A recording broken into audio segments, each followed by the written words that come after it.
When I was young, the neighborhood kids and I often played games like hide and seek or capture the flag, usually late at night. It was the early 90s, and our parents were fine with it as long as we stayed within the neighborhood. One night, after everyone had gone home, my stepsister and I were sitting on one of those green cable boxes in our front yard just talking. Suddenly, she stopped speaking, pointed to the sky, and asked about a light up there. I turned to look and saw it too. The light was a faint blue, brighter and bigger than the stars surrounding it. It moved in ways that seemed impossible. As soon as I locked eyes on it, I felt an immediate sense that it was watching us right back. In almost the blink of an eye, the light moved towards us, growing from the size of a star to as bright as an airplane or helicopter searchlight. It was eerie. There was no sound, and the light didn't illuminate the surrounding area. I tried to speak to my sister, but I found myself unable to form words. I could barely move. I remember turning my head to see my sister also looking terrified, unable to speak or move. Then I thought I heard a noise. The light shone directly on me, forcing me to turn back towards the object. Suddenly, I was overwhelmed by a piercing light that seemed to bathe me in blue.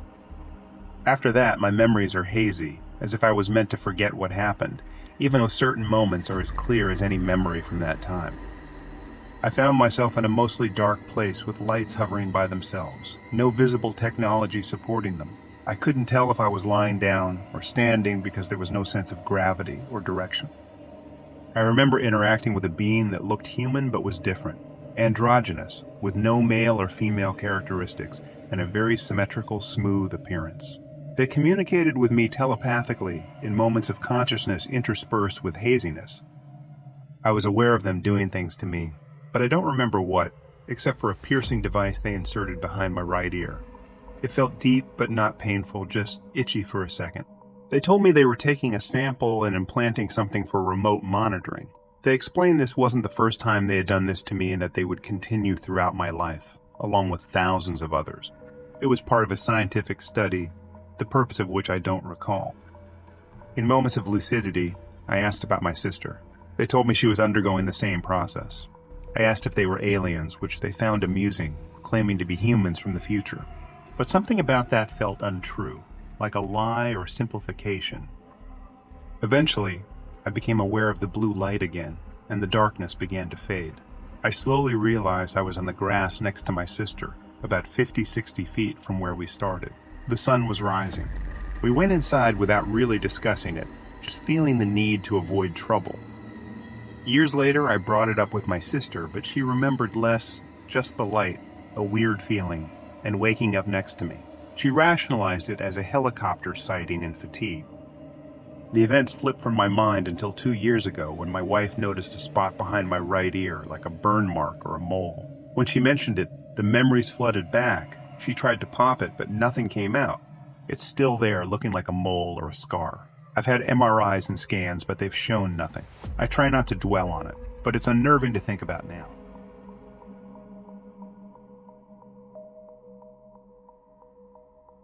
I was a Marine Air Traffic Control radio tech deployed to Helmand Province. My job was to set up and control the airspace over our Forward Operating Base, or FOB. I have many stories from my time there, but this one stands out. Our FOB was called Ramrod, a blackout base, where we used infrared lights for the airstrip, invisible to the naked eye but visible through night vision equipment. I worked grueling 12-hour shifts, and it was routine for me. One night, after a long shift, I was walking back to my sleeping quarters, fully geared with flak jacket, Kevlar, ammunition, and rifle. That's when I felt an inexplicable urge to look up. What I saw was something I'll never forget. There, moving in sync with my pace, was a massive object in the sky. It was big, easily the size of a house and triangular. Its underside had 2 rows of circular lights, barely visible, emitting a spectrum of light outside our normal vision.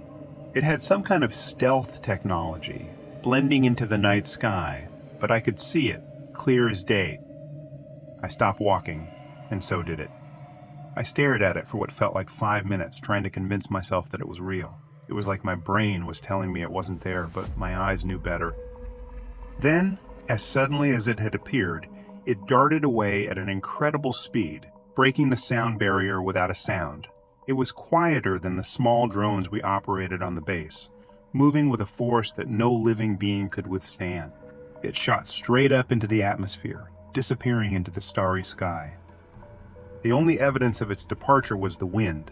For the first time that night, I felt the air move, a gentle breeze that seemed to awaken me from my trance. I didn't report what I saw. I'd heard stories of military personnel facing consequences for speaking up about such encounters. So I kept it to myself for years, only recently starting to talk about it. The experience was so surreal that for weeks, every time I tried to recall it, my mind seemed to block it out.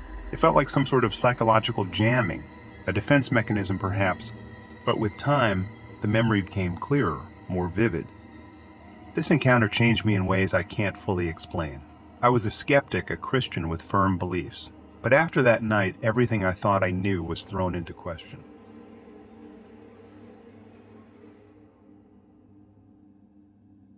My dad was in his teens, and he had already experienced bizarre UFO-related incidents throughout his life. One day, while he was out in his driveway doing typical activities for someone living in a woodsy rural area, an unexpected event occurred. His parents weren't home at the time. They were out shopping or at work. Suddenly, a large black car with tinted windows pulled into the driveway. My dad watched, uncertain what to make of it. It's important to note that this was around 50 years ago, in a rural area where people were generally more trusting than they are today. Back then, leaving your front door unlocked wasn't unusual. As this mysterious black car entered my dad's driveway, he immediately noticed that it made no sound. The door opened, and out stepped a very tall, fair-faced white man with blonde hair. He was wearing an extremely well-tailored black suit and black sunglasses. My dad could tell there was something unusual about him.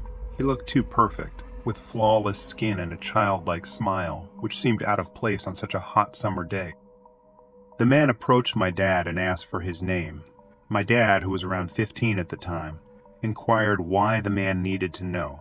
The stranger smiled and explained that he just wanted to ask a few questions and meant no harm. Bemused yet cautious, my dad agreed to talk. First, the tall man asked if my dad lived there. My dad confirmed he did and asked why the man was interested. The man maintained a relaxed, non-confrontational tone, appearing almost giddy, as if excited about the conversation. His childlike grin never faded. He then asked my dad if he had seen, felt, or heard anything out of the ordinary. My dad replied that sometimes he did and questioned the man's motives again.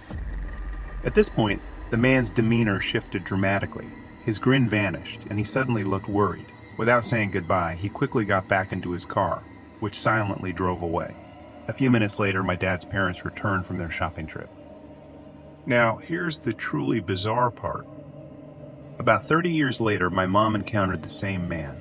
She was in a bookstore, looking to buy something, when she turned around and noticed a tall, blonde man in a black suit sitting at a table in the cafe area, about 30 feet away. He was reading a newspaper. Sitting across from him was another man, dressed identically.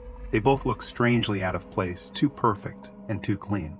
Having heard my dad's story, my mom recognized the description of this man and was taken aback, wondering if it could be the same person my dad had seen all those years ago. The blonde man noticed my mom looking at him. Once again, his demeanor changed abruptly. He stood up and quickly left the bookstore, followed by his companion. It's unsettling, to say the least. Now, at 22, I can't help but wonder if I'll encounter this awkward blonde stalker. It's as if the men in black sent their most inept agent to follow my dad, or perhaps the most obvious alien is attempting to study my family. I really don't know.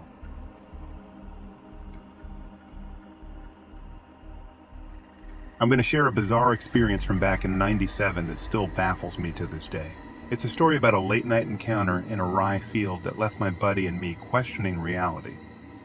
We were both working at a pizza joint at the time, and one night after a long shift that ended past 11 p.m., we decided to unwind. Tired and wanting a break, we drove out to a secluded cornfield, which was full of rye. We parked about a half-mile off the road, enveloped by the pitch-black night. The isolation was comforting. From our spot, we could see headlights approaching from miles away. As we settled in, my buddy started breaking up some low-quality weed.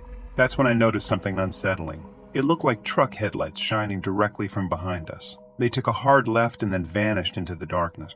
I panicked, thinking it might be the cops, but my friend brushed it off, thinking I was just messing with him. Trying to shake off my unease, I gazed up at the stars. One star in particular caught my attention. It seemed just like any other star at first, but then it started moving. Up and down, side to side, even in circles, movements no star or satellite could make. I shouted, "What the fuck is that?" My buddy, initially dismissive, finally looked up and saw it too. For 5 minutes, we watched in awe and fear as the UFO performed fluid, impossible maneuvers, all in complete silence. Suddenly, the single object split into 5 separate lights, each mimicking the movements of the original. They moved together, sometimes in formation, other times independently. As quickly as they had separated, they merged back into one. We sat there trying to make sense of it all, the lone UFO still lingering in the sky, its movements less pronounced now. We thought the show was over, but we were wrong. This time, the object split into at least 7 lights. Their movement felt aggressive, jerky, and unpredictable. My buddy, who'd been calm until then, admitted he was getting nervous. I couldn't shake the feeling that these lights were there for us. I insisted we leave. Fear had taken hold of me, and I was convinced we were in danger. We hurried back to the car and sped out of the rye field, the lights following us to the outskirts of town. As we reached the edge of town, the lights disappeared as suddenly as they'd appeared. We were left in stunned silence, trying to process what we had just witnessed. Since that night, I've scoured UFO reports and theories, but nothing quite matches what we saw. The fluidity, the silence, the seemingly intelligent movement, it was unlike anything I've ever heard of or seen since. Click on this next video if you enjoyed for more content like this, and subscribe if you haven't already. It really helps the channel.